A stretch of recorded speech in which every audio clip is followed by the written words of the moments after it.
What's up, guys? Welcome back to another TheSportUniverse podcast. It's me, Brian, and I'm joined with Nick. What's going on, guys? Okay, I don't know how this is going to come out because GarageBand changed its settings or something, and FaceTime doesn't work anymore with it, so we're using our phones. Well, I'm using my phone. So, we'll see what happens. Just some logistics of what's going on. We figured out this week this program called Anchor that allows our podcasts to now be on Spotify and Apple Podcasts, I'm pretty sure. So if you want to listen to it on the go or something, you can type in the TheSportUniverse podcast on Spotify and probably Apple Podcasts too once it gets accepted, and you can listen on the go, which is pretty cool. I guess we'll just get right into it. So first we're going to talk about the NFL. I guess, Nick, you can go. Sure, yeah. Brian wasn't able to listen or watch all the games this weekend. So I'll start off with my Giants. We lost. We're pretty terrible. Nothing's changed from week to week. Lost 27-21 to the Cardinals. Cardinals defense looked amazing today. Giants wound up giving up 8 sacks to the Cardinals. It was pretty terrible. Another thing offensively, Saquon still looks injured. He re-injured his ankles at some point throughout the game on a running play. And he doesn't look the same. He doesn't have the agility that he had. He's Saquon Barkley. He's even being injured, he's still going to be better than 90% of the running backs in the league. But right now he just doesn't look like that number one running back that I believe he is. Did they keep him in the game once he got injured again? They did, yeah. They put him back in. Interesting. I don't know. I'm kind of under the pain just benching for the rest of the season because the season doesn't matter anyway. Why risk of further injury? Yeah, but hopefully Saquon gets better. On the defensive side, Giants still suck. Can't make tackles. Are in the wrong places at the wrong time. It just doesn't look good. We can't cover anything. We're the worst strength defense in the entire NFL. It just doesn't look good for the Giants, at least defensively. Pat Shermer's play calling is subpar at best, and then his time management, his clock management are pretty terrible. So it's just, I don't know, not too many positives. A depressed Giants fan right there. Yeah. On the Cardinals side, Kyler Murray looks pretty good, per usual. He hasn't really, I don't think he's really wowed anybody, considering the fact that he's the first pick. Mm-hmm. But he's been a solid quarterback, so I don't feel like the Cardinals can really complain about Kyler Murray as long as he continues to develop and get better. He could definitely be the number one pick that he has to live up to be. Mm-hmm.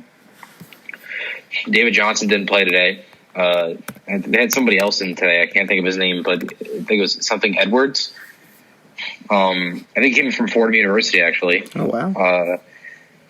He had 3 touchdowns in the first quarter or something like that. Oh, it's Chase Edmonds. Chase Edmonds, there you go. 3 touchdowns in the first quarter. It was a pretty bad game for the Giants. Yeah. The line's pretty terrible. Yeah, that's all I got to say about the Giants. That sucks. And the Cardinals. Bills, Dolphins. The Dolphins continue to suck. The worst team in the NFL. Not even close. The Bills should have beat them by more. The fact that the game was close to the Bills won 31-21 is pretty depressing on the Bills side. Every team should be able to beat the Dolphins by 20. Josh Allen continues to look solid. I mean, the Bills are looking like a solid team. Definitely, I think they're definitely going to make a playoff team under the wild card spot because they're not going to touch the Patriots. Let's be real. So if you're a Dolphins fan, scrap the whole team, trade everybody for picks, fire the coach, fire the GM. Bills, keep improving, looking like a good team. Lots to look forward to as a Bills fan. This is a first-year coach for the Dolphins, right? Yeah, I'd fire him. Yeah, I'd probably do. There's nothing good going on there, so. Yeah. I'm just going to go through the entire games and what I know about them, just to get Brian's comments. It was Chiefs-Broncos. Chiefs won 30-6. Unfortunately, Mahomes got injured. He's going to be out 4 to 6 weeks with an apparent knee injury, which he injured himself on a quarterback sneak that Andy Reid called, even though he suffered an ankle injury the week before. Makes no sense. Bad play call by Andy Reid. Why put your quarterback at risk, especially when the game was not going to be close. It's the Broncos. Definitely. That they've been pretty terrible. Joe Flacco's been pretty terrible. Mahomes is out. Although he hasn't lived up to his MVP status this season, in my opinion, that he had last season. Which happens, there's some growing pains. People figure out your offense a little bit. Mm-hmm. You can't rely on the newness of plays. Eventually teams are going to learn how to defend a little bit better. But Mahomes is still definitely one of the top 3 quarterbacks in the league, and the fact that he's out is pretty terrible for the Chiefs, considering the fact that they have a pretty terrible defense and they rely on Mahomes a lot. So look for the Chiefs to maybe drop a few games in the next 5-6 weeks that they play. They're lucky it's only 3 weeks. It could have been much worse. Yeah. We had the Colts Texans. This game was pretty anticipated. Colts have been doing pretty well since losing Andrew Luck. Jacoby Brissett's been filling in quite well. The Texans have been on a hot streak as of late. Deshaun Watson is, in the MVP race. I don't say he's winning it, but he's up there. He's performing pretty well. Colts come away 30-23 win. Pretty exciting game. It was kind of close. People believed either team could win, and the Colts wound up coming out on top. Good.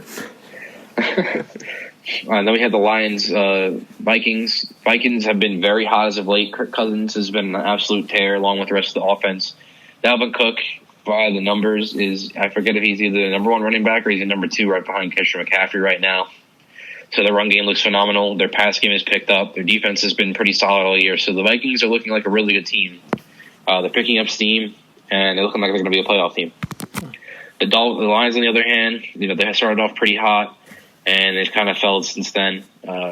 Matt Patricia, it seems, has not really worked out as a head coach. As well as the Lions have not had the most talent. But at the same time, Matt Patricia as a head coach has not been too successful as the Lions. I don't know if they should fire him or what they should do, but they got to change something up. Just because you were a solid defensive coordinator doesn't mean you're going to be a good head coach. And it seems like that's the way it's trending for the Lions. But we'll have to. I'd probably give Matt Patricia another year, see what talent they pick up, and then make decisions on whether he should remain the head coach there. Yeah. Rams Falcons. Rams wound up winning 37-10. Wasn't much of a contest. The Rams have been have been doing pretty well as of late. They're 4-3. They dropped a few more games than one would expect, but this week they wound up trading for Jalen Ramsey, which is pretty incredible. They wound up trading Marcus Peters away for, I think, a linebacker and a pick, and then they went ahead and traded for Jalen Ramsey for, I forget who they traded for Jalen Ramsey. I know they traded a first-round pick and something else. Seems like it's working out for them. They did need a little help in the secondary. That's where they're kind of lacking. So expect the Rams to pick up a little bit of a little bit of a hot streak going into the future. Yeah. Falcons, on the other hand, have not been performing well. That team is under fire. Look to see maybe a head coach change sometime in the near future. The talent hasn't been great. The injuries have been really plaguing them, and the play calling has not been any better than either of those two. So the Falcons are burning pretty quickly. They're 1-6. It's not looking up for Falcons. They need to make a change. Yeah. To be honest, I think it's been ever since the Super Bowl. It's just hasn't gone well for them. Jaguars coming away with a win today, which is pretty good for them considering they just traded away Jalen Ramsey. There's been a lot of focus on that. Gardner Minshew looks as good as ever. Possible offensive rookie of the year right there. The Bengals look pretty terrible, which I expected coming into the season. They have no talent. They have a new head coach. They lost A.J. Green, which was their biggest talent. He's been out. I had him in fantasy, which has been sitting on my bench ever since, along with Antonio Brown, which has been a pretty nice combo to have on the bench. There you go. Yeah, the Bengals moved to 0-7. The Jaguars moved to 3-4. Bengals, I don't know what the solution is there. Got to start drafting better. I think a culture change would be good for them too. Something's got to change in Cincinnati. It's like the Dolphins, just like yeah. There's like no very similar direction. to the Dolphins. 49ers Redskins, pretty closely contested game, which was interesting because nobody really expected that. 49ers pull away 9-0. This game was pretty interesting because the entire field was underwater. A lot of the players in their celebrations were like sliding across the field, and I mean sliding. These players were sliding 10 to 20 yards across the field just to how wet it was. Yeah, so, wasn't much of a contest. The 49ers definitely struggled on offense, but they locked down defensively. So Nick Bosa looks pretty good. If he continues to perform like he did today, defensive rookie of the year candidate, possibly. Redskins, they're doing pretty awful. They're another one of those teams that are on the verge of like the Bengals and the Dolphins, where they need a complete change of the system. Head coaching is terrible. The quarterback system is terrible. Trent Williams, their left tackle, has been essentially. I think he's not playing under injury, but in reality, he's just not playing because he doesn't want to play there anymore because the management's so bad. And he's one of the best left tackles in the league, so to not have him is a pretty tough loss, especially when you look at the Redskins O-line and see how much they're struggling. So yeah, the Redskins are another one of those teams that needs to change quickly. Next game, Raiders-Packers. Packers blow out the Raiders. The Raiders have been doing solid considering the fact they lost Antonio Brown and the team's been kind of a mess. They're 3-3. If they're going to lose the game, it's okay to lose the Packers. The Packers are really hot right now. I'm loving what the Packers are doing. They're a possible Super Bowl team. Aaron Rodgers looks great. The offense is looking really good. Per usual when Aaron Rodgers is in the game. So the fact that he's healthy has been really good for the Packers. And Packers have built their defense over the last couple of years, and it's looking like it's finally starting to pay off this year. Look for them to possibly win a Super Bowl this year. I think they'll make a pretty good run into the playoffs. The Packers go to 6-1. Chargers Titans. The Titans pull away 23-20 in the last seconds of the fourth quarter. It was a pretty exciting game. Chargers have been very disappointing this season. They moved to 2-5. Most people consider them Super Bowl contenders going into the season. I don't know what's going on in there. I don't know if Phillip Rivers is just not the same, or the Melvin Gordon controversy kind of got into their heads, but they just have not been performing. Titans have been looking pretty solid. They've always been a mediocre team, and they just made the switch to Mariota. Ryan Tannehill instead of Mariota. I don't know if I necessarily agree with that decision. I don't feel like either quarterback's better than another, but I guess the fact that Mariota's been in the league for about 5 years now and really hasn't shown improvement, it's about time for them to look for another quarterback. Wait, when did that happen? This week they wound up switching to Ryan Tannehill. Oh wow.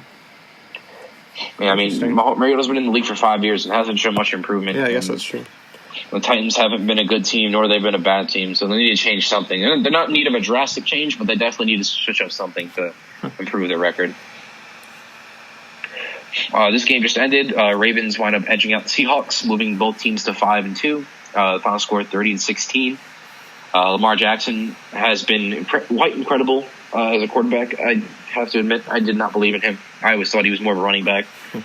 He's showing that he can be a quarterback in the NFL. Defeats, I'd probably say he was number one in the running for MVP right now, Russell Wilson with the Seahawks, and they've been pretty hot as of late. So the fact that they not only won, but won 30-16 is pretty good look for the Ravens. The Ravens, very hot at the beginning of the season, kind of fell out, and looks like they're starting to pick up steam again. So Ravens are a pretty interesting team to watch. So are the Seahawks. Those are, in my opinion, like the Ravens, Seahawks, the team I just mentioned that I can't come to my head right now, the Packers. They're all looking like pretty good playoff teams going ahead. And the final game that happened was the Saints and Bears. The Saints wound up just pulverizing the Bears. Bears defense has been pretty bad. The Saints are now 5-0 under Teddy Bridgewater, which is pretty interesting. Considering the fact that, if you guys don't recall, he's been out for the past 2 years with, I forget what he had towards ACL, and it was almost life-threatening because of, I'm assuming blood clots or something along those lines. So it's pretty cool to see Teddy Bridgewater back. And it's kind of an interesting dynamic considering the fact that he decided not to go start for another team and wanted to back up Drew Brees this season. Almost as he knew he was going to get injured and then come back into this role. It's kind of interesting.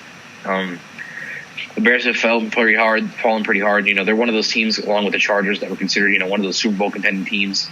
And they've kind of fallen apart, which in my opinion is due to somewhat injury. I feel like the Bears secondary is a little lackluster, especially considering the fact that they've lost Adrian Amos to the Packers this season, and they have a lot of veteran players in the secondary that just aren't performing up to par where they need them to be right now. And they need a new quarterback, in my opinion, too. Mitch Trubisky has also been in the air for 2 years, and he hasn't shown anything. I never really believed in him in the first place. I guess you can give him another year or two, but, he's not looking like he has much upside. Biggest game of the week, which hasn't happened yet, is the Eagles-Cowboys. They're both 3-3, fighting for whoever wins tonight is going to take advantage of NFC East. They'll be in first place in NFC East. I think at the end of the day, both Eagles and Cowboys have pretty tough schedules outside of today's game. So although today's game will put somebody in first place of the NFC East, I don't really see it being a factor or really the final determiner of who's going to win out the NFC East, because the Giants, if the Eagles and Cowboys, with the fact that they both have pretty tough schedules, if they do bad, the Giants somehow get on the hot streak, the Giants could be back in that mix too. I personally feel like the Giants are better than their record when they're all playing at their best. So we'll have to see how this Eagles and Cowboys game. If I had to pick a team, I'm gonna go with the Eagles, because especially with the Cowboys, they've dropped the past 3 games. I'd agree with that. So we're recording this before the Eagles and Cowboys game. So I don't know when you guys are listening to this, it'll probably be after the game. So we'll see if I picked right. Yeah. And then the final game, which I'll hand over to Brian for, is going to be the Patriots versus the Jets. Okay, so speaking of playoff teams, the Jets are playing tomorrow. I'm joking. Okay, so they're playing the Patriots tomorrow. They're coming off a very exciting week of football for them. Sam Darnold came back. He played really well. The Jets all around looked very good in the first half and then pretty good the second half. Obviously, they let the Cowboys come back a little bit, but whatever, I'll ignore it. So they're playing the Patriots tomorrow. I kind of always, I should really hate when they play the Patriots, but it's always kind of fun because, I don't know, they're very much underdogs, and if they can stay close in the game and possibly win, it's a very exciting time. Sam Darnold actually, I think it was this week, he said if Chris Herndon comes back, their offense is unstoppable, which was kind of, not controversial, but kind of out of character for Sam Darnold to say something like that, and also just completely incorrect. Chris Herndon is their tight end who's suspended and they got injured. He's definitely he's an okay tight end. He showed a lot of promise last year when it was his rookie year, and I could definitely see him giving an improvement to the Jets, but I wouldn't say they're an unstoppable offense. But it's exciting to see Sam Darnold play well, which is all I can really say. And it should be a possibly fun game tomorrow. Also, with the okay, I'll talk about it. No, actually, I did a react on it. You can go watch. It was with Tom Brady, and it involves Netflix, so it was kind of interesting. From there, I guess that's it with the NFL. I'm thinking we'll go into basketball and then put college basketball and college football together. Yeah, gotcha. Okay. Actually, we'll do basketball. Should we do baseball? I don't know. I have a rant for baseball, so... Okay, we'll leave that to the end. For basketball, the China-Hong Kong situation still very much in the media and basically the focus of the NBA. And I did some more reading on it, so now I know more about it. So basically, LeBron James, I did a react on this too. Forgot when it was earlier this week. He basically went against him. I got a phone call and it completely messed up all of our audio. Well, the past 2 minutes of my audio. So, let me get back to what I was saying about LeBron James. He basically went against freedom of speech. He said that Daryl Morey, who's now, I guess, infamous tweet about freedom of speech in Hong Kong, and LeBron James said that Daryl Morey was misinformed or didn't have enough information on it, and basically said that freedom of speech can cause a lot of bad effects, and that's very hypocritical for LeBron James specifically to say, since he's been so outspoken about freedom of speech and everything that democracy is. And one of the more interesting things, I think he said, it was the wrong time for Morey to say something, and he had a tweet in the past that, standing up for democracy, there's never a wrong time for it. So just complete evidence of his hypocritical nature or in this situation. Adam Silver came out this week with the China situation saying how drastic the effects of Daryl Morey and everything that's gone on has been, and all the economic the economic losses that they've gotten from it. have been pretty big. He didn't give, like, actual numbers. Like, no one expected him to do that. But still with it, I feel like if you're the NBA, you have to side with Hong Kong and setting up for democracy and have to show that you're not only in it for the money, which I think would have been very, just very meaningful maybe to their fans to show that, we are going to stand up for something that we believe in and we hold true in America. But they didn't. They missed the boat on that, which is very sad to see. Mm-hmm. Yeah, I completely agree with you. I also feel like this Hong Kong issue is it's a nonpartisan issue. I feel like, not to bring too much politics into this, but I feel like the general consensus on both sides of the aisle is that democracy is better than the strict communism that China has. Yeah.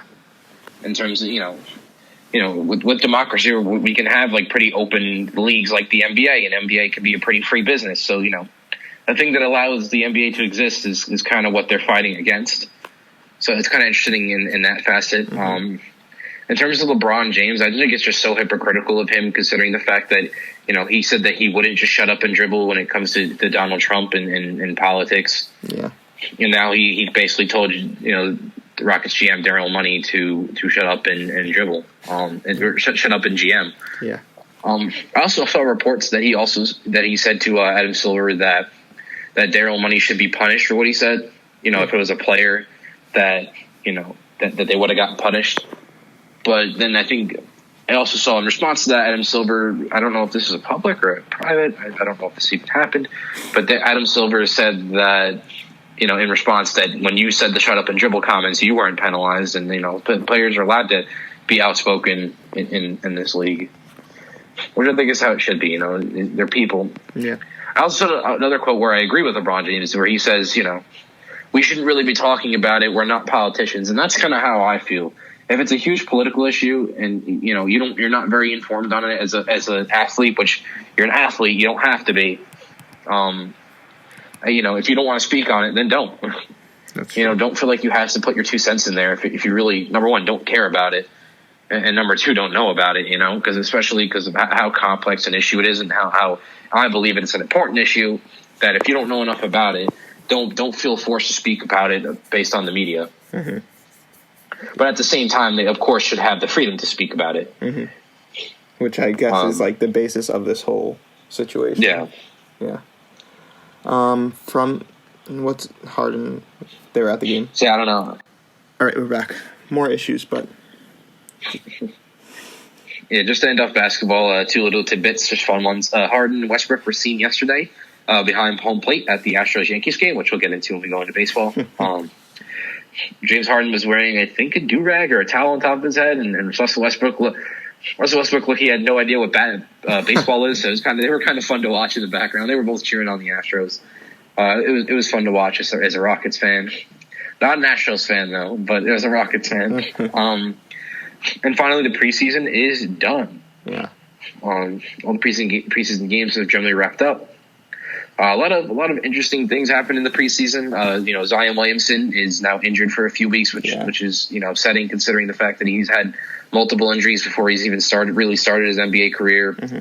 Could be a question for concern. I feel if he drops a few pounds, he might be able to withstand the jumping that he does and the movements that he likes, that he's so come accustomed to. Good teams like the Warriors and Lakers and even the Rockets, they haven't won that much. They've kind of been almost losing teams in the preseason, and also the Knicks too. Yes, they should be winning too. So it's kind of interesting. We'll see. Again, this is the preseason. We'll see what happens in the regular season. So yeah, we're getting into regular season basketball. Fun. Yeah, the first Knicks game, if anyone cares, is Wednesday against the Spurs, which should be exciting. Hopefully, I can watch it. Okay. You want to do college basketball, college football? Sure. I'll go. Since we did basketball, I'll go to college basketball real quick. Since it's real quick. I just wanted to comment how it's starting up. It's right around the corner now. The first games happen in November, the first real competitive games. In terms of games that I really know about, Villanova had an exhibition against USC, University of South California. Wound up losing. It's good right around the corner. It should be a lot of fun. We'll see you then. Yeah. Before I go into college football, this isn't even on our list, but I just wanted to talk about the XFL draft happened. Right. It was pretty uneventful. They apparently did a live stream where it was kind of unofficial on YouTube. So I think how it shaped out was all I think the XFL, the commissioners of the league decided who were the best quarterbacks in the draft, and they assigned them to random teams. Interesting. Which is kind of interesting. I don't know how I feel about that. Leave it in the comments. You know how you feel about that. Yeah, like you always do. Yeah. A lot of interesting players weren't drafted. I believe. Who was the very talented player that was drafted to the Browns? Oh, Trent Richardson didn't get drafted, which is interesting. That's Ronald Ali didn't get drafted. These are just players that are off the top of my head. Sean Oakman got drafted. If you guys remember, he was that giant player from Baylor that was kind of in the meme world. He had the six-pack, but he was like 7 feet tall. He was a DM. He wound up getting charged with sexual assault, but then being acquitted of it. Apparently the person who accused him of it was lying. Oh. So it's nice to see him get a chance in at least a semi-professional league.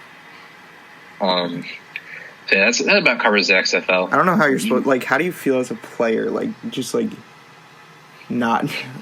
They must suck for Trent Richardson. Like anybody. Not even being able to make a semi-professional. Yeah. He was supposed to be like a star in the NFL too.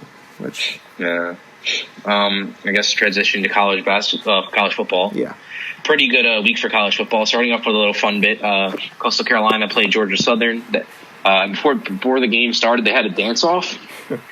And I believe there was multiple penalty flags thrown and multiple ejections based off of that, which I thought was kind of dumb. They're just having fun. All the fighting that goes on. Let the men have a dance-off. That's interesting. Transitioning into college football rankings. So at number 1, we still have Alabama. LSU holds firm at number 2. At number 3, Ohio State is holding at number 3. Clemson's at 4 and Oklahoma's at 5. So those are your top 5 teams. Penn State moves into number 6. Florida's at 7. Notre Dame at 8. Auburn 9. And Georgia's still at 10. Oregon's just outside of 11. We talked about the college rankings last podcast. If you guys want to watch that, not really a fan of them, but that's what the rankings are as of right now. Joe Burrow looks pretty good. Going through some of the games, Joe Burrow looks very good. I know that I think he's moved into the favorite for the Heisman. Ohio State blew out Northwestern 52-3. Clemson blew out Louisville, 45-10. Auburn won 51-10 against Arkansas. Florida beat South Carolina. Big upset. Illinois, unranked team, wound up beating Wisconsin based on a field goal in the final seconds. They wound up winning 24-23. Wisconsin ranked 13. If you're a Wisconsin fan, hopefully they don't fall too far. Oklahoma blew out West Virginia 52-14. A lot of these games where these top ranked teams are going to be blowouts. LSU didn't win by that much, and it wasn't even aware. LSU played Mississippi State. They won 36-13, which it's a lot of points differential, but at the same time, they're the number 2 ranked team in its college football, so you might expect a bigger differential there. Talking about the bigger games, we had a Penn State versus Michigan matchup this week. Penn State wound up pulling it out 28-21. They wound up having their whiteout week where everyone in the stands was whited out, which is kind of cool. I believe there's 110,000 people in attendance, which is more than you have in an NFL game, which is kind of insane. So that was a fun game to go to if you were there. I wasn't, but I know a lot of people from my high school and people that I know from college that were there. So pretty cool game. And I know this one's kind of shout out to my friend Max. I don't know if he listens to this podcast or not, but Wake Forest wound up beating FSU. He goes to Wake Forest. Wound up beating FSU. He goes to all football games. I think he does his own little sports thing himself. So Wake Forest beat out FSU in a really close game. So that was pretty interesting. I forget what the score was. I knew it was very close. It was 22-20. And then Villanova had a bye week this week. So that's your college football recap for the week. All right. We've been holding this to the last thing, but the Yankees lost yesterday. Very happy over here, except for Nick. I guess I'll say a little something and then I'll let you go ahead. So obviously being a Mets fan, it's very exciting when the Yankees lose. Last night, I didn't want to watch the game because I feel like the Yankees are going to do something good if I watch the game, so I was watching on Gamecast in the ninth inning, and that was the first time I was watching on Gamecast, and of course DJ LeMahieu hits his 2-run home run to tie the game, and I got pissed off. So it got to the bottom of the ninth, and I was like, I'm going to watch this. I mean, nothing terrible can happen, the Yankees can't win the game. So I was watching, and Jose Altuve hit that 2-run home run, the beast that he is. I guess that's all I have to say. You can go. All right. So the Yankees wound up losing the series, unfortunately. If you guys haven't watched me on Instagram, I was rooting for them. I watched every game. I just didn't make videos on every single one. A lot of them are pretty bad. So I think the Yankees are the best team in baseball when they're hot. When they're not, they're second or third best team. So the Yankees are near perfect. They got to get it together. They're suffering from a few issues, and I'm gonna go through them real quick. Going from a player standpoint, I think Brett Gardner, he can't be the go-to player anymore in terms of center field hitting first. He's getting older now. He's not as consistent as he used to be. If the Yankees can pull him for another 1-year contract on some sort of lower monetary deal, I'd say bring him back. But let's try to get some better outfield talent coming into the next season. Moving on from that, Edwin Encarnacion. I don't know if the Yankees have any plans of re-signing him, but I absolutely disagree with it. Get rid of him. The man could not hit in the playoffs. He did not hit that well for the Yankees like he did for the Mariners. He didn't really improve the team that much. The Yankees don't need hitting. We don't need just a pure DH. We need people that can play the field, and we need pitchers, which I'll get into in a second. Edwin Encarnacion has pretty much no spot in this team. People are saying get rid of Gary Sanchez. I disagree. I feel like Gary Sanchez is good. I feel like he would benefit from a few things. Getting a lot of rest. And I think losing a little bit of weight would probably help him too. Just getting into a better shape. Not that he's in horrible shape, but again, I don't know. You could see it throughout the playoffs when he has to catch games back to back days. The fatigue really hits him hard. His hitting suffers drastically. Yeah. I think his catching does too. His catching form is not great to begin with. He likes to have, in terms of his catching form, he likes to have one leg underneath him and then one leg kicked out to the side. And I don't know if that's what makes him comfortable, but I think it's also sort of the fact that he's kind of getting tired, and that's what he does. And what happens when you have stuff like that is he can't really move to block the ball as well, and he gets a lot of pass balls. He had a lot of pass balls against the Astros. He had 2 or 3 pass balls that were just stuff he really could have blocked, but because of the position he was in, he wasn't able to block them. I think switching him out for Austin Romine and getting fresh legs in there every once in a while would really benefit Gary Sanchez. You got to consider the fact that he had 30-something home runs in the regular season. He was pretty consistent for the Yankees in the regular season. He's not really a big an issue. I see bringing him back would not be so bad. I know Didi Gregorius. I'll go on to him next. He's a free agent. I think he's really talented. I would love for the Yankees to bring him back, but at the same time, they don't necessarily need him. They can move Torres over to shortstop and move LeMahieu over to second base, and then maybe sign a solid first baseman. But I'd like them to bring Didi Gregorius back. He's a good locker room guy. He's been a solid hitter, solid fielder for the Yankees. I personally like him, as a person too. So if they brought him back, I would not be upset. I think one player that has to go, I'm not sure really how you get rid of him, would be Giancarlo Stanton. I feel like he has no room on the team. We have Maben for left field. Stanton, he's been injured constantly. He hasn't been any better than a bench player for us, and we paying him all this money. He has no trade clause. I don't know how you'd get rid of him.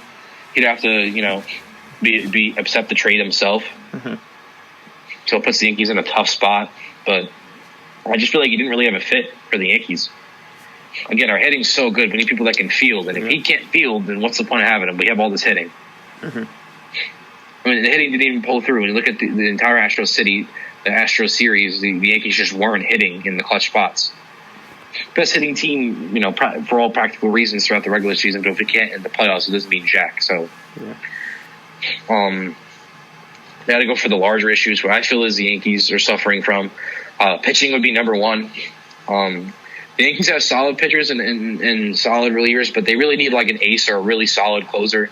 Betances is injured. I feel like he can fit that really solid closer spot if he comes back healthy and performs the way that he was before he was injured.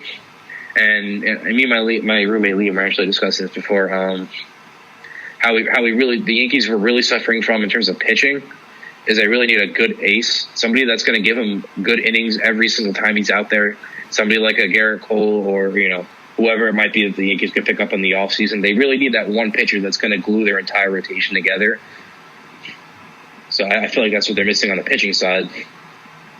And then in the manager spot, I feel like Aaron Boone could do better from a manager spot. Whether it be the way he orders the lineup or it be the way he decides to have his pitchers pitch in rotation. I think he had Ottavino and Chad Green pitch back-to-back games, and the hitters on the Astros learned how to pitch him. So having a good mix from Aaron Boone, and I think this is his first year being a manager, so he definitely has room to improve. But I don't know, as long as Aaron Boone learns from mistakes, the Yankees should have a big year next year. Also, in terms of Chapman and how to give up the home run to Altuve, he let the pitch hang, but at the same time, I don't feel like it was a horrible pitch. Sometimes you're just going to get beat like that. I think the real reason was why did Boone and Chapman not agree on just walking Altuve? They already had 2 outs, so they could have moved him on to first base and then pitched to the next guy, who I think also was batting in the 300s for the series, so you could have walked in. You have 2 outs. Load the bases. It doesn't really matter at that point. You got to get that final out somehow.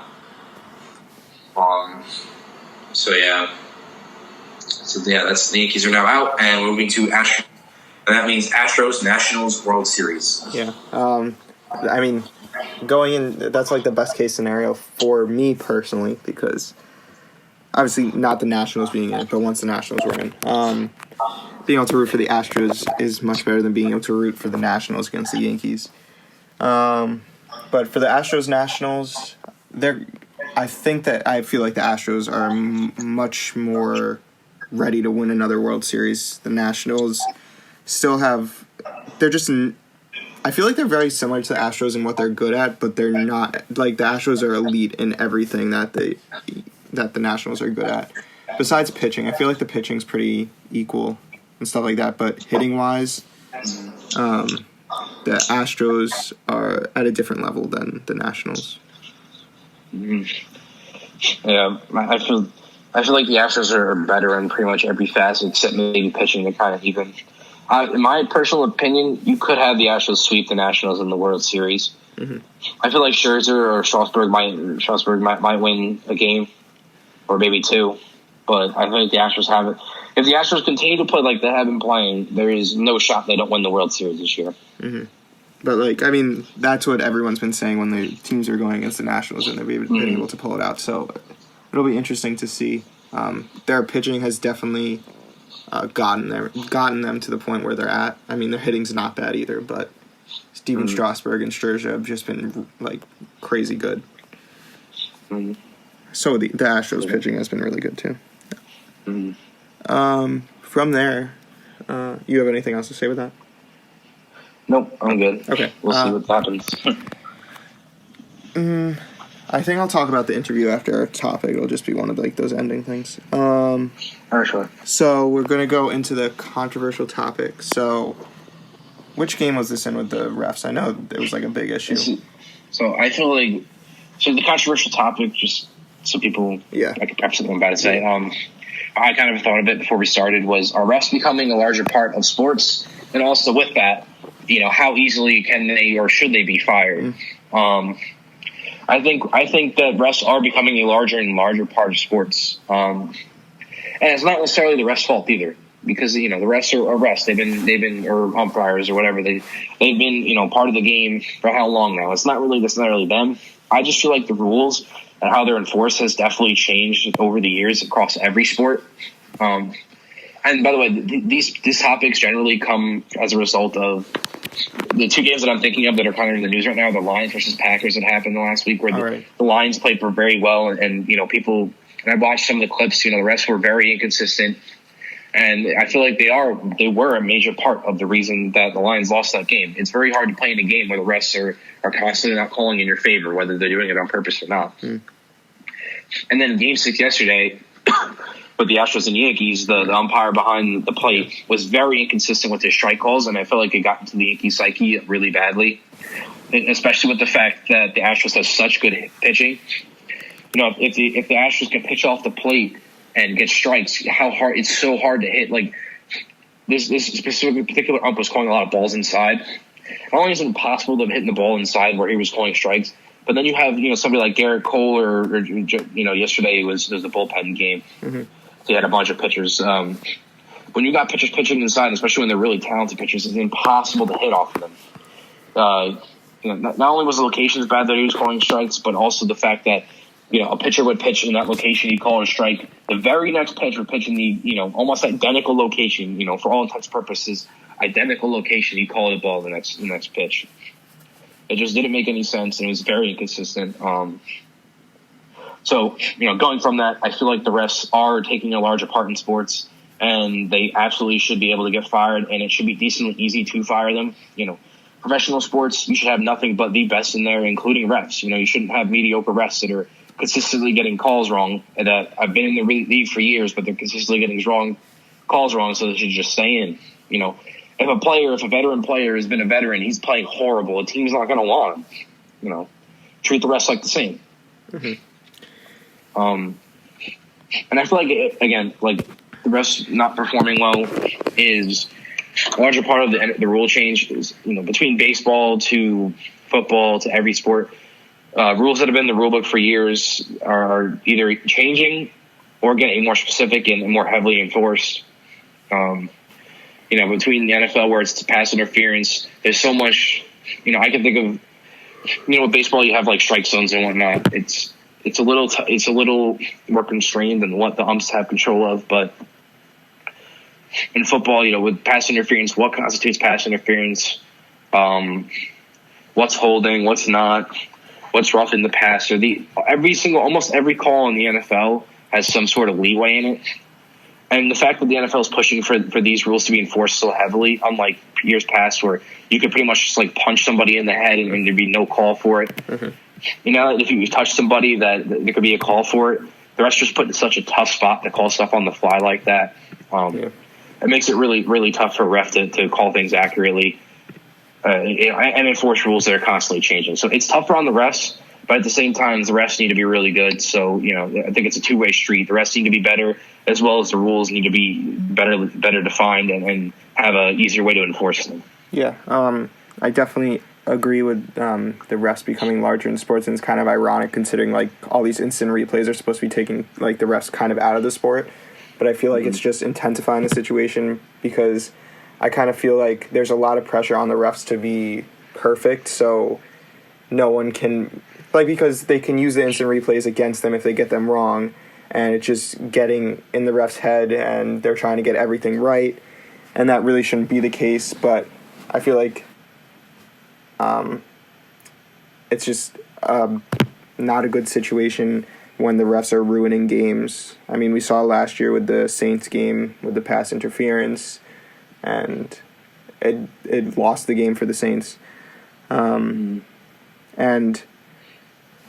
I think it's been a problem for a while with refs trying to get their footing into the outcome of games. I mean, you can see all the time in baseball, with strike three calls, if it's in an important spot, they get much more emphatic with everything. And it's kind of them trying to get their way into a sport that they didn't have enough skill to actually be able to do good. But I think refs are definitely a big issue. And I mean, it's going to keep on getting more and more robotic, maybe. I don't know. Just more electronic with calls and things. And I feel like at some point it's just going to be... It's not going to be refs and it's not going to be actual people. But I think that they are becoming a much larger part of sports, and we've seen them impact really important games, which is not good. And I don't know what the firing process is currently, but it's probably not that great if these refs that are making all these mistakes aren't going away. I mean, I don't know what the name of the guy in baseball, but there's just one umpire that I think it's Joe West, consistently is bad in games and they don't do anything about it. But I guess that's it for the controversial topic. I guess you have any parting words? I'll get into everything else after that.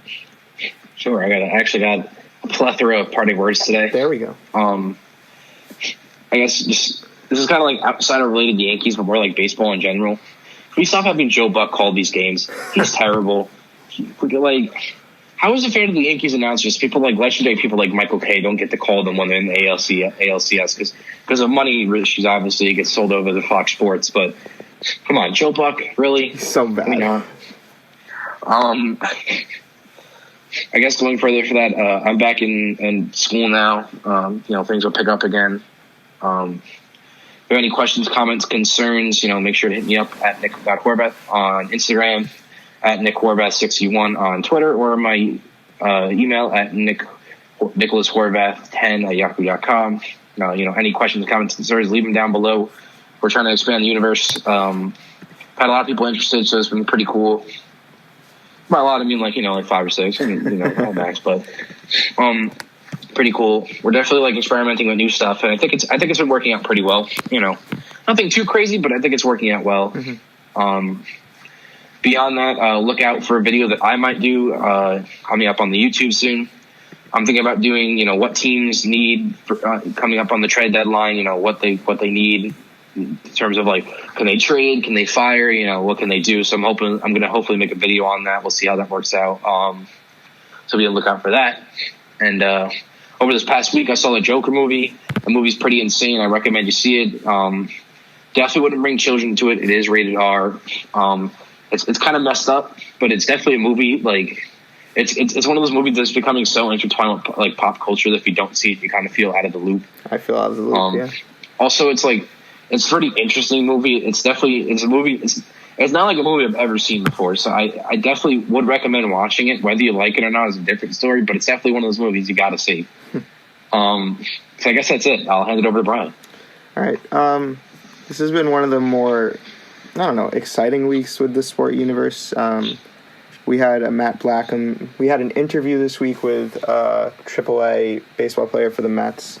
I had a few videos about it, but I never thought that it would get to the point where I'd be able to actually interview players.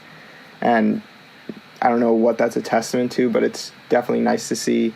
Obviously, it's not that big of a deal, but it's, considering it's an actual professional player and a thing that we cover, is exciting to me. Besides that... thank you, Matt. Yeah. Thank you, Matt. He listens to this down it, but thank you, Matt. Yeah. Next week we have an interview with a professional basketball player, D-League and international basketball player. I won't give the name yet. I think I did in one of the videos, but whatever. More logistic stuff with the Anchor thing. So you can find us on Spotify. We were accepted on Spotify, and I haven't got an email about Apple Podcasts yet, but I'm sure it's going to happen soon. So if you want to search up the Sport Universe on Spotify, you'll be able to find it.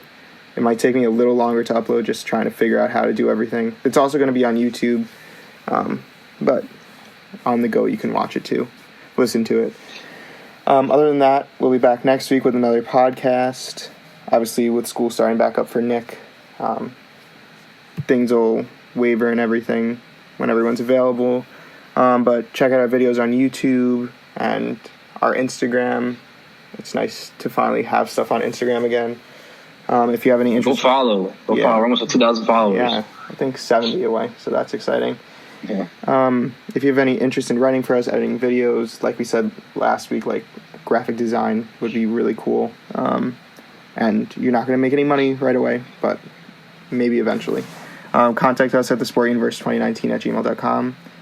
And thanks for listening.